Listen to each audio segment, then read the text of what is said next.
Hi guys, welcome back to Sana life style. எல்லோரும் எப்படி இருக்கீங்க? நான் ரொம்ப நல்லா இருக்கேன். ஸோ இன்றைக்கி நம்மளோட வீடியோவில் என்ன பார்க்க போகிறோம்னா, ஹெர்ரிங் போன் ஸ்டிச் எப்படி போடுறதுன்னு தான் பார்க்க போகிறோம். ஸோ இதில் வந்து என்ன பண்ணணுன்னா, நான் ஃபஸ்ட்டு கோல்டன் கலர் சாரியை வந்து நாட் போட்டு எடுத்திருக்கேன். நாட் போட்டு ஃபஸ்ட்டு மேலேருந்து எடுத்துகிட்டு வந்திருக்கேன்.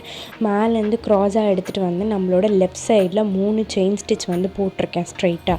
ஸோ அதுக்கப்புறம் அங்கேருந்து ஒரு க்ராஸ் ஸ்டிச் வந்து போட்டிருக்கேன். ஸோ க்ராஸாக ஒரு இதை எடுத்து திருப்பி அங்கேருந்து 3 செயின் ஸ்டிச், திருப்பி அங்கேருந்து க்ராஸாக. ஸோ இதை வந்து நீங்கள் கண்டினியூஸாக ஃபாலோ பண்ணிட்டு இருந்தீங்க அப்படின்னா இது வந்து இப்படி தான் நம்ம ஹெர்ரிங் போன் ஸ்டிச் வந்து நம்ம போடுவோம். ஸோ இதை வந்து நம்ம நார்மலாக ப்ளவுஸோட நெக் டிசைன்ஸில் வந்து ஒரு லேயராக கொடுக்கலாம். ஒரு ஒரு 2 இன்ச்சஸ்க்கு வந்து நம்ம ஒரு கர்வ் மாதிரி ட்ரா பண்ணிவிட்டு அதில் வந்து இந்த ஹெர்ரிங் போன் ஸ்டிச்சை வந்து நம்ம அப்ளை பண்ணலாம். ஸோ இந்த ஹெர்ரிங் போன் ஸ்டிச் வந்து கரெக்டாக தப்பா அப்படிங்கிறத நம்ம எப்படி தெரிஞ்சுக்கணும் அப்படிங்கிறத நான் சொல்லித்தரேன்.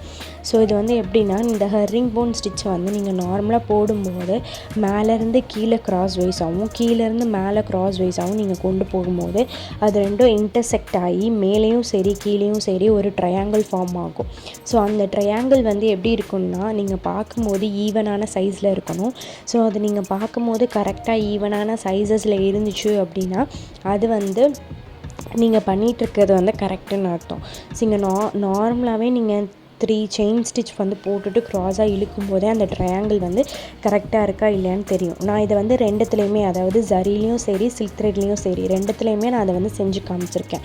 ஸோ அப்படி இருக்கும்போது உங்களுக்கு ரெண்டுத்துலேயுமே பண்ணும்போது எந்த டவுட்ஸும் வராதுன்றதுக்காக. ஸோ இதில் நம்ம மெயினாக பார்க்க வேண்டிய விஷயங்களையுமே அந்த ட்ரையாங்கிள் தான். கீழேருந்து மேலேயும் மேலேருந்து கீழேயும் வரக்கூடிய ட்ரையாங்கிள் வந்து ஈவனான சைஸில் இருந்துச்சு அப்படின்னா நாம் போடுறது கரெக்ட். ஸோ இதில் ஏதாவது டவுட்ஸ் இருந்துச்சு அப்படின்னா கமெண்ட் செக்ஷனில் கமெண்ட் பண்ணுங்கள். கண்டிப்பாக அந்த டவுட்ஸை நான் உங்களுக்கு கிளியர் பண்ணுறேன். ஓகேவா? ஸோ இதை வந்து நீங்கள் வந்து நெக்லேயோ இல்லை ஸ்லீவ்லேயோ வந்து கொடுக்கும்போது அந்த இடம் வந்து நீங்கள் டிஃப்ரெண்ட்டான ஸ்டிச் யூஸ் பண்ணியிருக்கீங்க அப்படிங்கிறதுமே தெரியும், ஹைலைட்டடாக தெரியும். ஸோ நம்ம இதை வந்து இந்த ஸ்டிச்சை வந்து நம்ம ரெகுலராக யூஸ் பண்ண மாட்டோம், நமக்கு தேவைப்படுறப்போ ரேராக தான் யூஸ் பண்ணிப்போம்.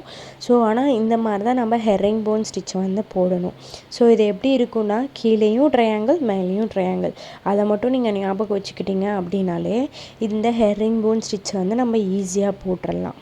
ஓகேவா?